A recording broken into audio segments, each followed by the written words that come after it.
ശബരിമലയിൽ മണ്ഡലപൂജയ്ക്കുള്ള എല്ലാ ഒരുക്കങ്ങളും പൂർത്തിയായതായി തിരുവിതാംകൂർ ദേവസ്വം ബോർഡ്. ചൊവ്വാഴ്ച തങ്കഅങ്കി ഘോഷയാത്ര സന്നിധാനത്ത് എത്തിച്ചേരും. 27-നാണ് മണ്ഡലപൂജ. വരും ദിവസങ്ങളിലും വൻ ഭക്തജന തിരക്കാണ് സന്നിധാനത്ത് പ്രതീക്ഷിക്കുന്നത്. ശബരീശ സന്നിധിയിലേക്ക് ഭക്തജനങ്ങളുടെ അഭൂതപൂർവമായ ഒഴുക്ക്. കഴിഞ്ഞ ഒരാഴ്ചയായി ഓരോ ദിവസവും 1 ലക്ഷത്തിലധികം തീർത്ഥാടകരാണ് സന്നിധാനത്തേക്ക് എത്തുന്നത്. ഇന്നും സമാനമായ തിരക്കാണ് സന്നിധാനത്ത് അനുഭവപ്പെടുന്നത്.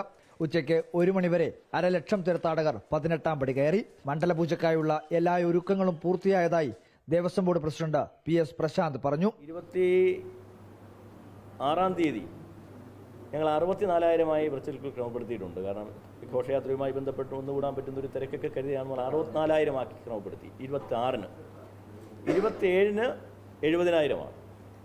സാധാരണ ദിവസങ്ങളിൽ നിന്നും വ്യത്യസ്തമായി മണ്ഡലപൂജാ ദിവസങ്ങളിൽ പൂജാ സമയങ്ങളിലും വ്യത്യാസമുണ്ടാകും.